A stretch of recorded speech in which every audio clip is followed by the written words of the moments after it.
Fábio, se considerar PVP e vacância dos fundos de logística no geral, eles não deveriam pagar dividend yield maior? Cara, vamos lá.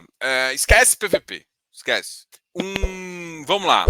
O fundo de logística paga, em média, um cap numa região de São Paulo razoável entre 7,5 e 8. Em regiões mais difíceis, 8,5. Em regiões mais difíceis ainda, 9. O máximo que eu vi foi um Helg comprando algumas taxas a 10, mas um tipo de galpão mais específico com risco um pouco maior. Shopping, a gente já vê alguns caps de 7,5. O shopping tende a ter um cap um pouco menor, tá? O que acontece é que os logísticos eles recuperaram bastante preço. Os shoppings nem tanto ainda, porque a parte da recuperação dos shoppings envolve a recuperação de todos os lojistas e em algumas classes de ativos essa recuperação não aconteceu. Mas esquece dividend yield, ou seja, se eu estou falando de caps de 8,5 em média, vamos sei lá, no portfólio do MOL, eu estou falando de um dividend yield normal AVP, ou no que deveria ser o VP, de algo em torno de 7,3, 7,2. Tá? É isso que é esperado. Ou seja, se você tem uma taxa de juros média e uma NTNB spread 4, 3%, você vai ter ali um desconto de uns 5% do VP ainda, se for para que essa taxa fique atrativa, né? Então, assim, por isso que eu falo que não é VP. É o que o ativo dá de cap. O ativo e um shopping dá mais ou menos de cap, entendeu? Os logísticos, eles têm alguns problemas, tá? Os logísticos, eles... Aí a gente vai falar de algumas regiões. A gente teve uma conversa ontem com o pessoal da Devan, com o Chris, sobre o DEPRO, e aí a gente estava conversando justamente sobre o que acontece. O logístico, ele tem uma sensação muito mais próxima de PIB, tá?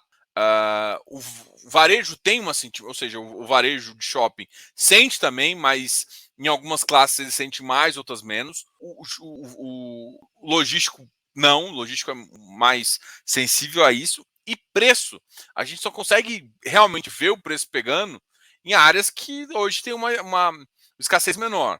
E ainda, a alguns momentos, em algumas negociações, a gente vê preços que estão abaixo, inclusive, ou seja, se o cara fosse refazer o ativo, ele não faria sentido o cara fazer um ativo no preço, custo, no preço da terra e alugar para aquela pessoa. Não faria sentido, né?